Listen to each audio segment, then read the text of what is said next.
Hello नमस्कार दोस्तों, मैं एडवोकेट बरखा शर्मा आपका डीलो जंक्शन में स्वागत करती हूँ। बीएसए को करते करते आज हम पहुँच गए हैं चैप्टर 9 की तरफ और अब जल्दी ही हमारा बीएसए कंप्लीट होने वाला है।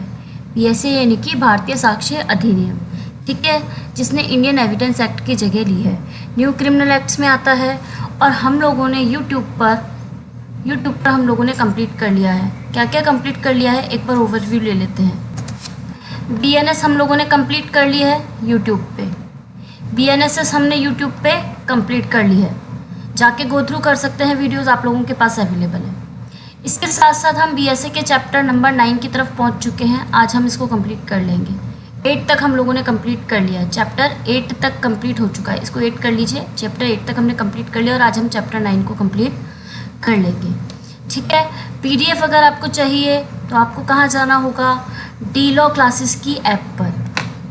डीलो क्लासेस की ऐप पर आपको जाना पड़ेगा, वहाँ जाके आप पीडीएफ वगैरह ले सकते हैं। इसके साथ साथ कुछ आरजीएस के, सीजीएस के माइनर एक्ट्स अवेलेबल हैं। कहाँ पर? यूट्यूब पर अवेलेबल है। सब कुछ फ्री दे रखा है आपको, आप चाहें गो थ्रू कर सकते हैं, फास्ट रिवीजन कर सकते हैं। आप लोगों को फास्ट रिवीजन करने में इससे मदद मिलेगी। इसके साथ साथ आप ज्वाइन कर सकते हैं हमारा डीलो क्लासेस का Telegram group. Telegram group join करने से क्या होगा, जो भी नया अपडेट होगा वो आप लोगों को मिल जाएगा हमारी तरफ से। इसके साथ साथ अगर आप आरजीएस की तैयारी, आरजीएस जिसकी डेट आ चुकी है 27 जुलाई आई है, 27 जुलाई 2025, अब कुछ ही समय बचा है। अगर आप लोग चाहते हैं कि आप लोग हमारे साथ तैयारी करें तो एक क्रैश कोर्स अवेलेबल है। क्रैश कोर्स अवेलेबल है, 5000 रुपीज़ है अप्रॉक्सली 4999 का। आप जाके वहाँ से ले सकते हैं। रिकॉर्डेड में रहेगा और कुछ लाइव लेक्चर्स भी आएंगे। अगर आप चाहें तो देख सकते हैं, ले सकते हैं, अपनी तैयारी को मजबूत कर सकते हैं हमारे साथ में। न्यू क्रिमिनल एक्ट्स आपको, जैसा कि मैंने आपको लोगों को प्रॉमिस किया था कि मैं यूट्यूब पर कंप्लीट करवाऊँगी, इस सीरीज़ को मैंने पूरे कंप्लीट कराने का प्रयास किया है। अब कुछ 1-2-3 चैप्टर बचे हैं हमारे बीएसए के। उसके बाद हमारा न्यू क्रिमिनल एक्ट का जो सेशन था, जो मैंने फर्स्ट डे बीएनएस करते हुए, जब बीएनएस स्टार्ट करी थी, तब मैंने आप लोगों को कहा था कि मैं कंप्लीट सीरीज़ आप लोगों को न्यू क्रिमिनल एक्ट्स की अवेलेबल कराऊंगी। वो मैंने अपना तरफ से कंप्लीट कराने का प्रयास किया है। अगर आप लोगों को मेरे द्वारा इस तरीके से प्रयास किया गया है वो पसंद आ रहा है तो प्लीज़ आप इसको लाइक कीजिए, शेयर कीजिए, सब्सक्राइब कीजिए। कमेंट बॉक्स में एक अच्छा सा कमेंट छोड़ सकते हैं कि मैम आपके द्वारा किया गया प्रयास हमको अच्छा लगा, वीडियो कैसा लगा, बता सकते हैं।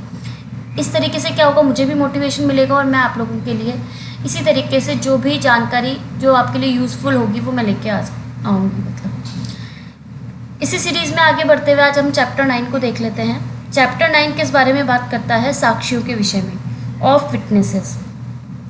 चैप्टर नंबर 9 है और यही सेक्शन है जो कि इंडियन एविडेंस एक्ट में भी कौन सा है, चैप्टर 9।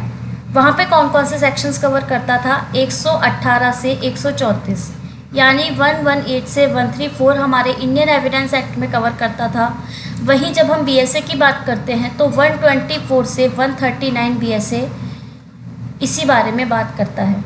किस बारे में? साक्षियों के विषय में, ऑफ विटनेसेस। देख सकते हैं कौन साक्षी होता है, कौन साक्ष्य दे सकता है, ये सारी कॉन्सेप्ट जो होगा वो हम इस चैप्टर 9 के अंतर्गत देखेंगे।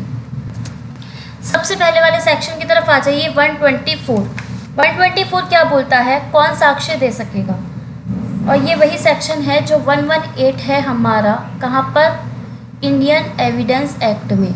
सेम सेक्शन है, क्या बात कर रहे हैं। कौन साक्ष्य दे सकता है? हु में टेस्टिफाई, कौन कर सकता है टेस्टिफाई? तो सबसे पहले देखिए, सभी व्यक्ति साक्ष्य देने के लिए सक्षम होते हैं। सभी व्यक्ति में मतलब व्यक्ति कोई भी हो सकता है, बच्चा, बूढ़ा, जवान, कोई भी व्यक्ति, ठीक है, वो साक्ष्य दे सकता है, मतलब सक्षम होगा साक्ष्य देने के लिए। इसमें एज ग्रुप वगैरह कोई मायने नहीं रखती कि भाई बच्चा है तो वो साक्ष्य नहीं दे सकता, बूढ़ा है तो वो साक्ष्य नहीं दे सकता, जब तक कि न्यायालय का विचार ना हो, यानी कि कोर्ट को जब तक ना लगे कि कोमल वयस है, अति वार्धक्य है, शरीर के, मन के रोग या किसी अन्य कारण से उनसे किए गए प्रश्नों को समझने व युक्तियुक्त उत्तर देने से निवारित है। क्या निकला इस बात का मतलब? इस बात का मतलब निकला कि सभी व्यक्ति साक्ष्य दे सकते हैं कोई भी एज का, यानी कि एनी एज का पर्सन होना चाहिए। लेकिन जब तक कोर्ट को लगता है कि कोमल वयस है, मतलब इस तरीके के अगर क्वेश्चन पूछे गए उससे, तो उसको उसके मानसिक स्थिति पर प्रभाव पड़ेगा, या फिर वो शरीर या मन के रोग या किसी भी तरीके से क्या होता है, उस प्रश्न का उत्तर देने के लिए सक्षम होना चाहिए। ठीक है, प्रश्नों को समझ सकता हो, तो उन प्रश्नों का युक्त उत्तर दे सकता हो, तो वो व्यक्ति सक्षम होगा। एज कोई मायने नहीं रखती। ठीक है, एज इज जस्ट नंबर। आप लोगों ने सुना होगा ना ये वाली बात, एज इज जस्ट नंबर। तो वही वाली बात यहाँ पे बोल रहा है कि यहाँ पे एज वेज का कोई फर्क नहीं पड़ता, बस व्यक्ति सक्षम होना चाहिए। सक्षमता के लिए यही मायने रखता है कि वो जो प्रश्न उससे पूछा गया है वो उसको समझ पाए और उसका कोई भी उचित उत्तर दे पाए, यानी कि युक्त उसका आंसर दे पाए, तो वो व्यक्ति साक्ष्य दे सकेगा। ठीक है, आई बात समझ में। सेक्शन 118 है इंडियन एविडेंस एक्ट का और सेक्शन 124 है बीएसए का। इतनी बात समझ में आई, तो अब हम आगे चलेंगे। इसमें एक स्पष्टीकरण दे रखा है कि कोई पागल व्यक्ति साक्ष्य देने के लिए असक्षम नहीं है। देखिए, कई बार डायरेक्टली पूछ लिया जाता है क्या पागल व्यक्ति साक्ष्य दे सकता है, तो जी बिल्कुल दे सकता है, अगर वो प्रश्नों को समझ सकता हो। जो भी प्रश्न उससे पूछा गया है, अगर वो उसको उस समय पे समझ पा रहा है और वो उसका युक्त उत्तर दे सकता है, तो पागल व्यक्ति भी सक्षम साक्षी हो सकता है। कहाँ पे दे रखी है ये बात हमको? ये बात हमको दे रखी है इसके स्पष्टीकरण के अंतर्गत। इसमें ये वाला भी बात कही गई है, जब हम इंडियन एविडेंस एक्ट की बात करते हैं तो वो पागल वर्ड को यूज़ करता है। हो सकता है आपसे कंपेयर में पूछ लिया जाए कि बीएसए में किस वर्ड को यूज़ किया गया है और हमारे जो इंडियन एविडेंस एक्ट है उसमें कौन सा यूज़ किया गया है। तो जब हम बीएसए की बात करते हैं तो वहाँ पे जो वर्ड लिखा गया है वो लिखा गया है विकृत व्यक्ति, अनसाउंड माइंड व्यक्ति। जबकि हम इंडेसेंट उसकी बात करते हैं, सॉरी इंडिसेंट के इंडियन एविडेंस एक्ट की बात करते हैं तो आता है एक पागल व्यक्ति। ठीक है, वर्ड्स को देख लीजिए, कई बार इस तरीके से क्वेश्चन पूछ लिए जा सकते हैं, तो हमको कुछ भी स्किप करके नहीं चलना है। सेक्शन 125 के सामने आ जाइए आप बीएसए के। इसमें कहा गया है साक्षी का मौखिक रूप से संसूचित करने में असमर्थ होना। साक्षी का मौखिक रूप से संसूचित करने में असमर्थ होना, witness unable to communicate verbally. तो क्या होता है? ऐसा साक्षी, ऐसा विटनेस जो बोलने में असमर्थ है, मतलब वो बोल नहीं पा रहा, गूंगा है, किसी अन्य रीति से, यानी कि किसी भी अन्य तरीके से जिससे वह बोधगम्य बना सकता है। भाई जो व्यक्ति बोल नहीं सकता तो वो किस तरीके से कम्युनिकेट करेगा? वो कम्युनिकेट करेगा एक्शन से। आप देखते हैं साइन लैंग्वेज चलती है, साइन लैंग्वेज की बात कर रहा है, या तो साइन लैंग्वेज से या फिर लिखकर क्या करेगा? साक्ष्य दे सकता है। कहाँ पर? खुले न्यायालय में। और इस प्रकार का साक्ष्य मौखिक साक्ष्य माना जाएगा, चाहे उस व्यक्ति ने लिख के साक्ष्य दिया हो, संकेतों में साक्ष्य दिया हो, लेकिन वो साक्ष्य कैसा माना जाएगा? मौखिक साक्ष्य माना जाएगा। आई बात समझ में? साक्षी अगर मौखिक रूप से संसूचित करने में असमर्थ है तो वो लिखकर या संकेतों के माध्यम से साक्ष्य दे सकता है, और इस तरीके से वो जो साक्ष्य देगा वो मौखिक साक्ष्य माना जाएगा।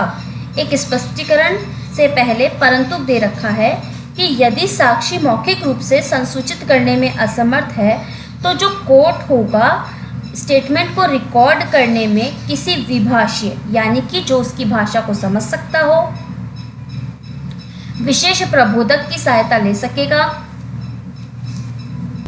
और ऐसा कथन रिकॉर्ड करते समय उसकी वीडियो रिकॉर्डिंग भी करवा सकता है अगर न्यायालय को उचित लगता है तो। ठीक है, सेक्शन 125 देख लिया हमने। ये वही सेक्शन है जो 119 है हमारा इंडियन एविडेंस एक्ट का। ठीक है, 2 सेक्शन कंप्लीट हुए, आगे चलिए। अब देखिए सेक्शन नंबर 126 बीएसए का क्या बोल रहा है। वही सेक्शन है जो कि है इंडियन एविडेंस एक्ट का। कौन सा सेक्शन है? 120। साथ साथ देखिए हम बीएसए के साथ साथ इंडियन एविडेंस एक्ट को भी देखते हुए चल रहे हैं, कंपेयर करके स्टडी हो रही है, जिससे कि अभी आरजीएस में जो बीएसए और इंडियन एविडेंस एक्ट साथ में आ रहा है ना, तो आप ये नहीं कह सकते मैंने केवल यहाँ पे बीएसए को पढ़ा है। बीएसए के साथ साथ आप इंडियन एविडेंस एक्ट को भी कवर करते हुए चल रहे हैं, कंपेयर कर रहे हैं, जहाँ पे जो चीज़ होती है हम उसको वहाँ पे बताते हुए चल रहे हैं कि भाई यहाँ पे बीएसए में ये बात कह रखी है और इंडियन एविडेंस एक्ट में ये बात कह रखी है। ऐसे बोल रहा है कुछ मामलों में पति और पत्नी का साक्षी के रूप में सक्षमता। तो कौन कौन से मामले दे रखे हैं यहाँ पे? 2 तरीके की कार्यवाही बताई जाती है, सिविल कार्यवाही और तांत्रिक कार्यवाही, सिविल प्रोसीडिंग और क्रिमिनल प्रोसीडिंग। इसमें क्या बोला गया है कि जो वाद के पक्षकार और पक्षकार का पति या पत्नी सक्षम साक्षी होंगे, यानी कि हस्बैंड और वाइफ एक दूसरे के लिए सक्षम साक्षी होंगे, ये वाली बात बोली गई है। इतना ही पढ़ना है इसमें ज़्यादा आगे अपन को कोई एग्जाम्पल वगैरह से कोई मतलब, क्योंकि डायरेक्टली इसी तरीके से पूछा जाता है सक्षम साक्षी होते हैं या नहीं होते। अब डायरेक्टली लिख रखा है कि सक्षम साक्षी होते हैं तो होते हैं, ठीक है। अब आप सेकंड पॉइंट पे आ जाइए। इंडियन एविडेंस एक्ट का है 121, क्या बोल रहा है? न्यायाधीश और मजिस्ट्रेट के बारे में बताया गया है, ठीक है। अच्छे से कॉन्सेप्ट समझ के आए थे जब हमने वो डेफिनेशन क्लोज किया था, तो उसी के बारे में बात कर रहा है कि कोई भी न्यायाधीश और मजिस्ट्रेट न्यायालय में अपने स्वयं के आचरण के बारे में या किसी बात के बारे में जिसे उसका ज्ञान हुआ है, किन्हीं प्रश्नों का उत्तर देने के लिए भी न्यायालय के विशेष आदेश के सिवाय क्या होगा, उत्तर देने के लिए विवश नहीं किया जाएगा। लैंग्वेज को देखने के बाद अगर हम देखते हैं तो हमको क्या पता चलता है कि किसी न्यायाधीश या मजिस्ट्रेट को उन प्रश्नों का उत्तर देने के लिए, उन क्वेश्चंस का आंसर देने के लिए विवश नहीं किया जाएगा, फोर्स नहीं किया जाएगा। कौन कौन से प्रश्न होंगे? एक तो कोर्ट में उनके आचरण के बारे में, यानी न्यायाधीश और मजिस्ट्रेट के आचरण के बारे में, और अगर उनको किसी चीज़ के बारे में ज्ञान है तो उन उत्तर को देने के लिए विवश नहीं किया जाएगा। लेकिन इस नियम के हैं अपवाद। अपवाद क्या बोल रहे हैं कि भाई यदि न्यायाधीश या मजिस्ट्रेट को उनके वरिष्ठ न्यायालय से उत्तर देने का आदेश मिला है, मान लीजिए हाई कोर्ट से ऑर्डर मिला है, किसको? सबऑर्डिनेट कोर्ट को, नीचे वाले कोर्ट को ऑर्डर मिला है कि भाई आप इसका उत्तर दें, तो फिर क्या होगा? वो उत्तर दे सकते हैं, अदरवाइज उनको विवश नहीं किया जाएगा। क्योंकि क्या होता है, अपने से जो सुपीरियर कोर्ट होते हैं उनके रूल्स को फॉलो करना सबऑर्डिनेट कोर्ट्स का क्या होता है? अनिवार्य होता है उन्हें फॉलो करना। तो कौन विवश कर सकता है? केवल जो ऊपर वाली कोर्ट होती है, वरिष्ठ कोर्ट होती है, वो सबऑर्डिनेट कोर्ट को विवश कर सकती है आदेश देने के लिए।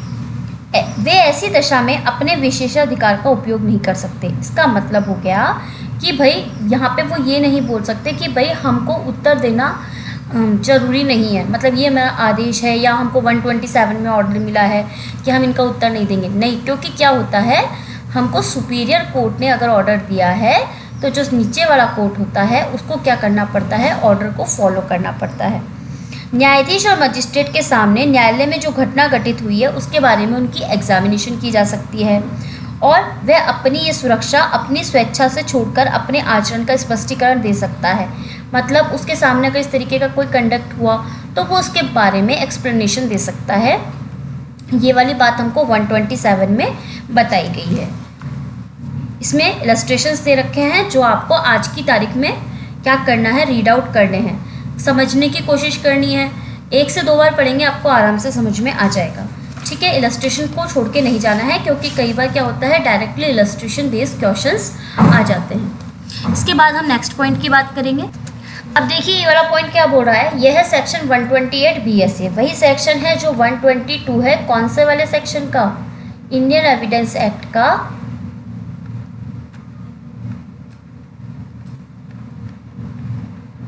इसमें क्या बात बोली गई है? विवाहित स्थिति के दौरान में की गई संसूचनाएं, यानी कि कम्युनिकेशन ड्यूरिंग मैरिज। ये विवाह चल रहा है, यहाँ पे ए नाम के व्यक्ति का विवाह हुआ, ए और बी का विवाह हुआ, ए प्लस बी का विवाह हुआ, और ये चला आराम से चल रहा है यहाँ तक। ये मान लीजिए तलाक वलाक कुछ भी नहीं हुआ, अगर जीवन पर्यंत चल रहा है तो जीवन पर्यंत तक। अब मान लीजिए शादी हुई 2011 में और 2025 में हो गया तलाक। अब देखिए इस कॉन्सेप्ट को लेते हुए हम इस बात को समझेंगे कि व्यक्ति जो विवाहित है या रह चुका है, किसी संसूचना को जो किसी व्यक्ति द्वारा जिससे वो विवाहित है या रह चुका है, विवाहित स्थिति में उसे दी गई थी, प्रकट करने के लिए विवश नहीं किया जाएगा।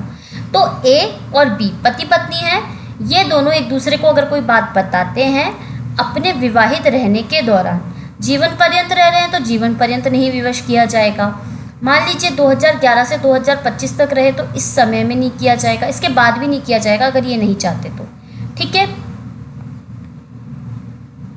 फिर क्या बोल रहा है कि भाई ना वैसी संसूचना को प्रकट करने के लिए अनुज्ञात किया जाएगा। मतलब जो पति पत्नी है उनको क्या नहीं किया जाएगा, उनको अगर कोई बात एक दूसरे को कम्युनिकेट की गई है तो वो सूचना पेश करने के लिए उनको विवश नहीं किया जाएगा। इसके बाद बोल रहा है ये जो विशेषाधिकार होता है ये दोनों को जीवन पर्यंत रहता है। मतलब जब तक वो जीवित है, अगर तलाक नहीं हुआ तो बात अलग है, बाकी जब तक वो जीवित रहते हैं तब तक रहता है। लेकिन इसके हैं दो अपवाद। अपवाद क्या बोल रहे हैं? अपवाद सबसे पहले बात कर रहा है कंसेंट की, कि जब वह व्यक्ति जिसने संसूचना दी थी या उसका हित प्रतिनिधि सम्मति ना दे दे। मतलब ये अगर परमिशन दे देता है वो व्यक्ति या फिर उसका कोई हित प्रतिनिधि, तो फिर क्या हो सकता है, संसूचना प्रकट कर सकता है दूसरा पक्षकार। जब कार्यवाहियां ऐसी हो जिसमें एक विवाहित व्यक्ति को विवाह के दूसरे व्यक्ति के विरुद्ध किए गए किसी अपराध के लिए अभियोजित किया जाता है। मतलब ये ए और बी अगर एक दूसरे के अगेंस्ट हो गए हैं, तो भी वो क्या कर सकते हैं, संसूचना प्रकट कर सकते हैं। विवाहित होने से पूर्व, मान लीजिए दोनों हस्बैंड वाइफ होने से पहले गर्लफ्रेंड बॉयफ्रेंड थे, तो अगर गर्लफ्रेंड बॉयफ्रेंड थे तो उससे पहले अगर इनको कोई संसूचना होती है तो उस चीज़ के लिए इनको विवश नहीं किया जाएगा अगर पहले कोई बात बताई गई है। अब ये मैं बता रही हूँ ए और बी, ये दोनों विवाहित है 2011 से 2025 तक। अगर इनका तलाक हो जाता है इस बीच में, तो तलाक होने के बाद भी अगर उनको कोई संसूचना है तो वो चाहे तो प्रकट कर सकते हैं। वो बता रही ना, विवाहित अगर होने से पहले कोई संसूचना थी तो उसको वर्जित नहीं किया जाएगा, मतलब अगर चाहे तो बता सकता है। ठीक है, इतनी बात बोली हमको सेक्शन 128 में। इसके बाद देखिए 129 राज्य के कार्यकलापों के बारे में साक्ष्य। डायरेक्ट सेक्शन वाइज क्वेश्चन आता है, इसमें से सेक्शन पूछ लिया जाता है कि राज्य के कार्यकलापों के बारे में साक्ष्य क्या है। तो कोई भी व्यक्ति, मतलब एनी पर्सन, राज्य के किसी कार्यकलापों से संबंधित अप्रकाशित शासकीय अभिलेखों से व्युत्पन्न कोई भी साक्ष्य देने के लिए अनुज्ञात नहीं किया जाएगा। किसी भी व्यक्ति को जो भी स्टेट गवर्नमेंट जो भी होती है आपकी, उससे रिलेटेड कोई भी आपने ऑफिस में काम किया, कोई भी अप्रकाशित मतलब जिसको पब्लिश नहीं किया गया है और गवर्नमेंट से रिलेटेड रिकॉर्ड वगैरह हैं, उनके संबंध में साक्ष्य देने के लिए अनुज्ञात नहीं किया जाएगा, परमिशन नहीं दी जाएगी। इसका अपवाद क्या है? अपवाद ये है कि सिवाय संपत्ति विभाग के प्रमुख अधिकारी की अनुज्ञा से। ये एक डिपार्टमेंट है, मान लीजिए अकाउंट्स डिपार्टमेंट है, तो अकाउंट्स डिपार्टमेंट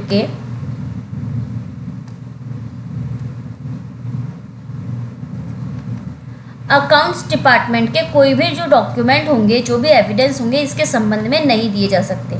लेकिन इसका अपवाद क्या है कि इनका कोई ऑफिसर है, उसकी परमिशन से क्या किया जा सकता है, ये काम किया जा सकता है कि कोई भी भाई साक्ष्य वगैरह हो दिया जा सकता है, लेकिन उसके लिए परमिशन किसकी लेनी पड़ेगी? उस ऑफिसर की जो उस डिपार्टमेंट का हेड है।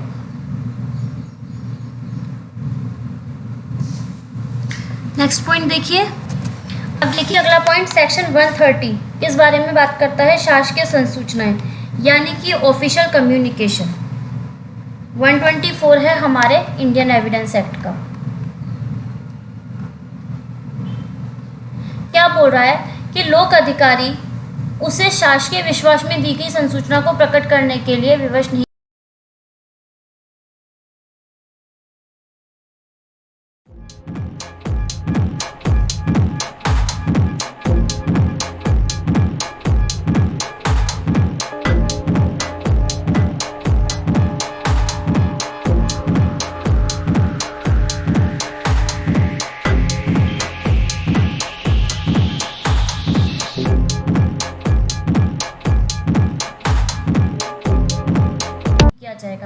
यानी कि किसी भी पब्लिक ऑफिसर को उसको अगर उसके ऑफिशियल काम के अंतर्गत, शासकीय कामों के अंतर्गत अगर कोई संसूचनाएं दी गई हैं तो प्रकट करने के लिए उसको विवश नहीं किया जाएगा जब तक कि लोक हित की हानि ना हो। इतनी सी बात कही गई है, ठीक है।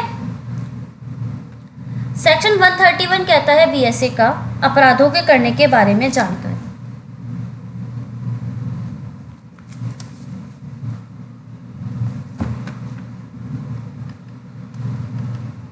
125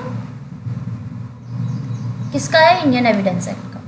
कोई भी मजिस्ट्रेट या पुलिस अधिकारी, यानी किस किस को पावर दी गई है? सबसे पहले आ गया हमारा मजिस्ट्रेट, देन आ गया हमारा पुलिस ऑफिसर। इन दोनों को कहा गया है कि इन दोनों को यह कहने के लिए विवश नहीं किया जाएगा कि किसी अपराध किए जाने के बारे में उसे जानकारी कब मिली, ठीक है, ये नहीं कहा जाएगा।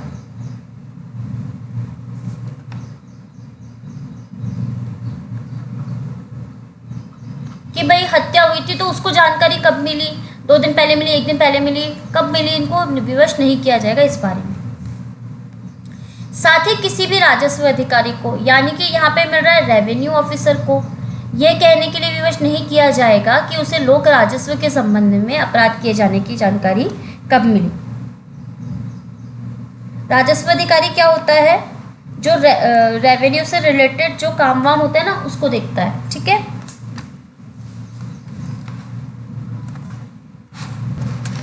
इतना बड़ा सेक्शन देख के डरने की कोई बात नहीं है।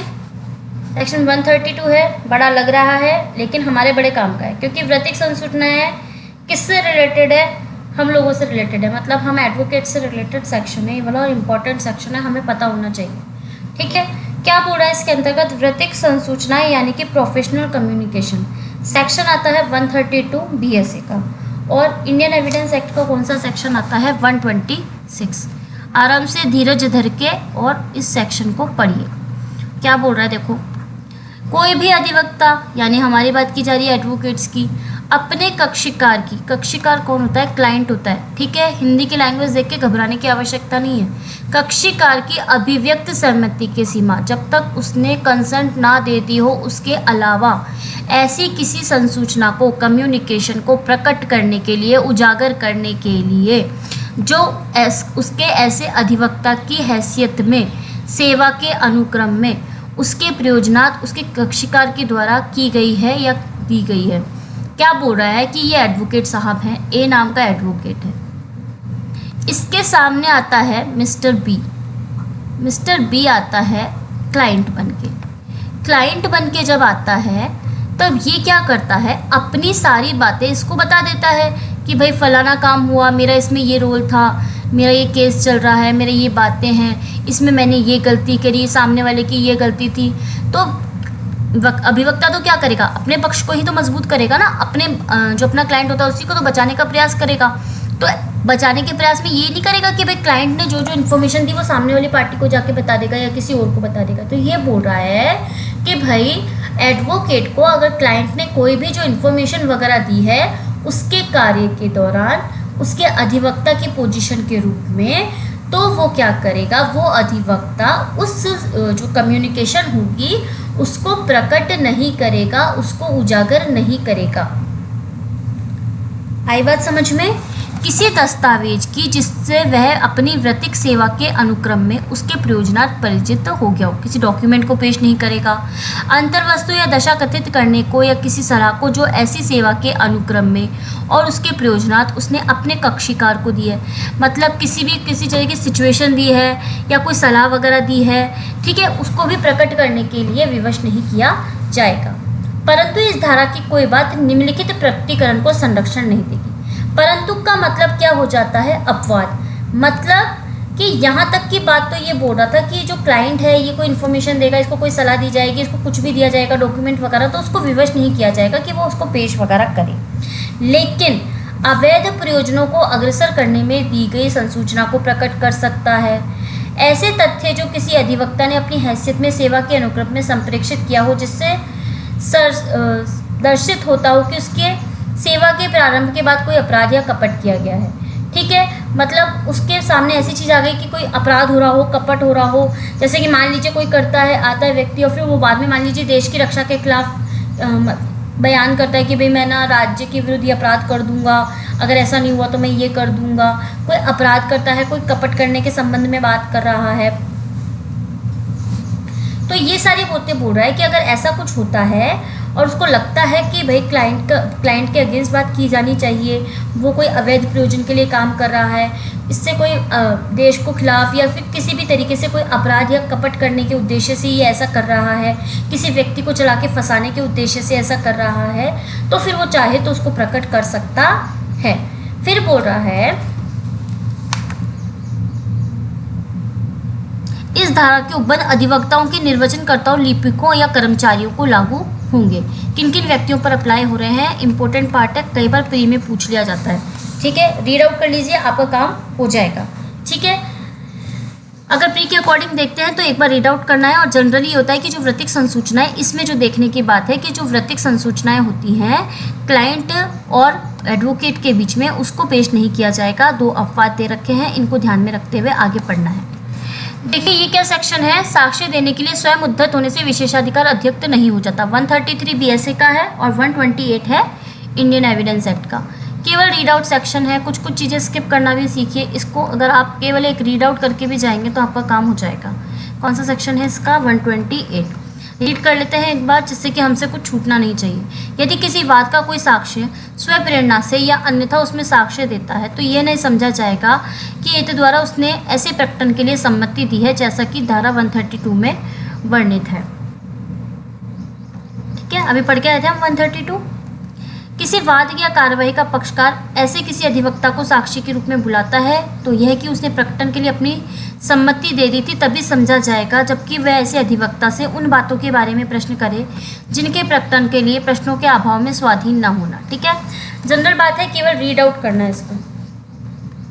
रीड ओनली सेक्शंस भी तो होते हैं ना कई, ये वो read only section. Next point देख लीजिए आप। अब देखिए ये वाला सेक्शन, विधिक सलाहकारों से गोपनीय संसूचनाएं,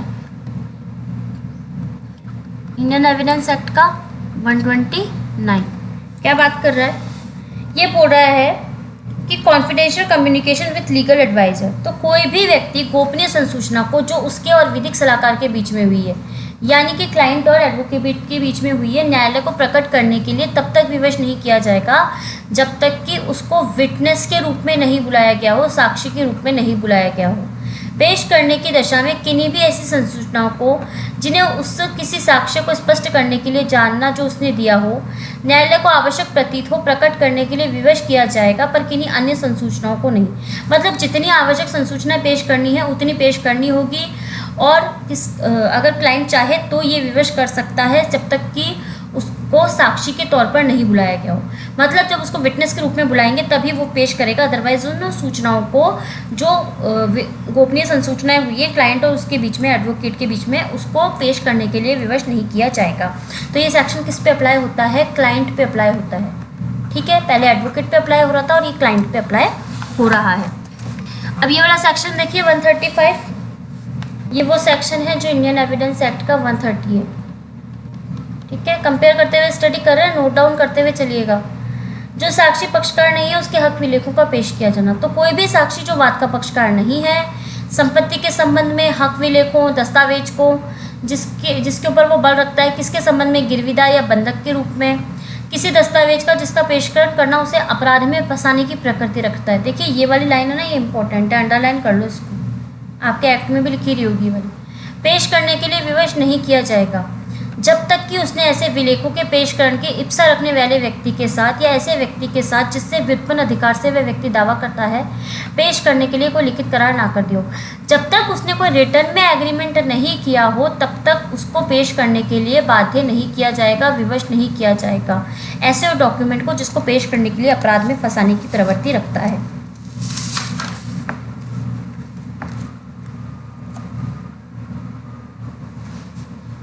अब इस वाले पॉइंट को देखो 136 क्या बोल रहा है, वही सेक्शन है जो 131 है इंडियन एविडेंस एक्ट का। ऐसे दस्तावेजों इलेक्ट्रॉनिक अभिलेखों का पेश किया जाना जिन्हें कोई दूसरा व्यक्ति जिसका उस पर कब्जा है पेश करने से इनकार कर सकता था, तो उसको विवश नहीं किया जाएगा जब तक कि अंतिम वर्णित व्यक्ति उन्हें पेश करने के लिए सहमति नहीं दे सकता। ठीक है, है, रीड ओनली सेक्शन है ये भी, बस हमको पता होना चाहिए। इसके बाद देखिए, इस आधार पर कि उत्तर उसे अपराध में फंसाएगा, साक्षी उत्तर देने से क्षम्य नहीं होगा। इंपॉर्टेंट सेक्शन है, वेरी इंपॉर्टेंट। कई बार डायरेक्टली पूछ लिया जाता है, सेक्शन बेस भी पूछ लिया जाता है, अंदर का कॉन्सेप्ट भी पूछ लिया जाता है। कौन सा सेक्शन है? इंडियन एविडेंस एक्ट है 132। क्या बोल रहा है कि कोई साक्षी वाद या किसी सिविल या दंडिक कार्यवाही में, ठीक है, यानी कि दोनों की बात की जा रही है, सिविल प्रोसीडिंग की और क्रिमिनल प्रोसीडिंग की, विवादक विषय से सुसंगत किसी विषय के बारे में किए गए किसी प्रश्न का उत्तर देने से क्षम्य नहीं होगा। यानी सिविल और क्रिमिनल प्रोसीडिंग में उसको किसी भी विवादक तथ्य के संबंध में उत्तर देने से इस आधार पर माफ नहीं किया जाएगा कि ऐसे प्रश्न का उत्तर ऐसे साक्षी को अपराध में फंसाएगा, उसकी प्रवृत्ति प्रत्यक्षतः या परोक्षतः अपराध में फंसाने की होगी। ठीक है, जैसा आपने किसी व्यक्ति को साक्षी के रूप में बुलाया तो उससे किसी भी तरीके के प्रश्न पूछे जा सकते हैं, बस उसकी लज्जा भंग वगैरह इस तरीके के हो सकते हैं ना, वो वाले नहीं होने चाहिए। बाकी आप प्रश्न पूछ सकते हैं। मान लीजिए प्रश्न करते करते उन प्रश्नों के उत्तर में वो ऐसे क्वेश्चंस का आंसर दे देता है जो उसको अपराध में फंसाता है, तो उसको इस आधार पर क्षम्य नहीं किया जाएगा कि भाई वो ऐसे बोल देता है कि भाई मुझसे इस तरीके के प्रश्न पूछे गए, तो ये कह रहा है कि इस आधार पर कि उत्तर उसे अपराध में फंसाएगा, साक्षी उत्तर देने से क्षम्य नहीं होगा। मतलब वो मना नहीं कर सकता कि मैं इस चीज़ का जवाब नहीं दूंगा। उसकी प्रवृत्ति प्रत्यक्षता परोक्षता अपराध में फंसाने की होगी। वह ऐसे साक्षी को किसी किस्म की शास्त्रीय संपहरण के लिए उच्छिन्न करेगा। इसकी प्रवृत्ति प्रत्यक्षता परोक्षता उच्छिन्न करने की, मतलब ऐसे नहीं होगा कि भाई उसको अपराध में फंसाएगा या उसको किसी शास्त्री से बचाने के लिए किया जाएगा, ऐसा नहीं हो सकता। ठीक है, तो वो इस आधार पर माफ़ नहीं कर सकता कि भाई मुझे अपराध में फंसाएगा ये वाला क्वेश्चन, तो मुझसे इस तरीके का क्वेश्चन मत पूछो।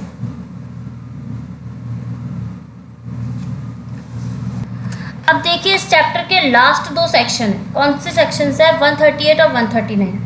138 तो क्या बोल रहा है? 138 बात कर रहा है सह अपराधी की। इंडियन एविडेंस एक्ट में भी देखते थे सेक्शन को, तो 133 आता था। ठीक है, 133 सह अपराधी की बात कर रहा है, को अक्यूज्ड की बात कर रहा है। क्या होता है को अक्यूज्ड? अकम्प्लिस भी बोलते हैं इसको। सह अपराधी अभियुक्त व्यक्ति के विरुद्ध सक्षम साक्षी होगा। लाइन अंडरलाइन कर लो, प्री का क्वेश्चन होता है ये। क्या?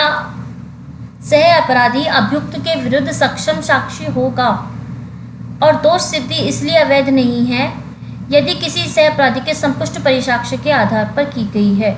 यानी कि संपुष्ट साक्ष्य तो पेश किया गया है, उसके आधार पर अगर कोई दोष सिद्धि की गई है तो वो अवैध नहीं होगी। जनरली जो इसमें क्वेश्चन पूछा जाता है, सबसे पहले सेक्शन बेस पूछा जाता है, सह अपराधी का सेक्शन बता दो, और ये होता है, ये लाइन डायरेक्टली पूछी जाती है, क्या अभियुक्त व्यक्ति के विरुद्ध सह अपराधी सक्षम साक्षी होगा? तो इसका बड़ा वाला आंसर हो गया yes.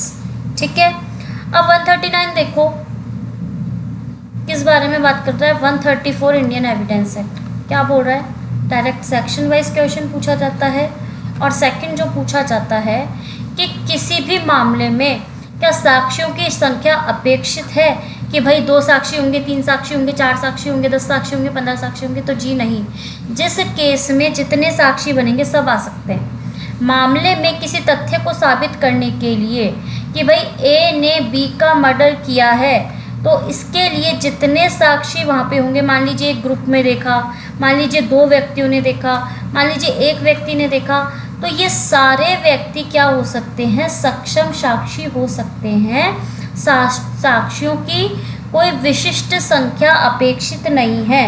No particular number of witness shall in any case be required for the proof of any fact. किसी भी तथ्य को साबित करने के लिए कोई भी साक्षियों की संख्या अपेक्षित नहीं होगी।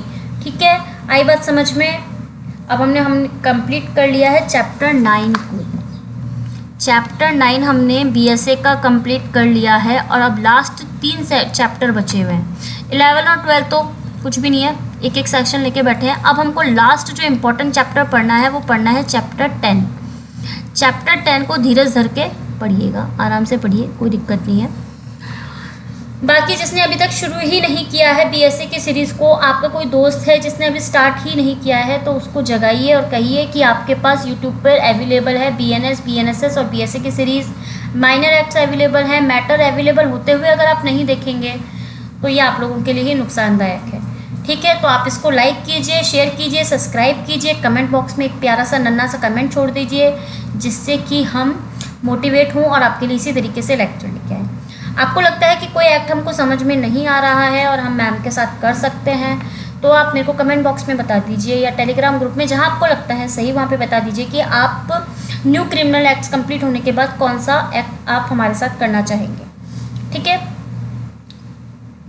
तो लाइक कीजिए, शेयर कीजिए, सब्सक्राइब कीजिए और मिलते हैं हम एक नए लेक्चर के साथ। Thank you so much.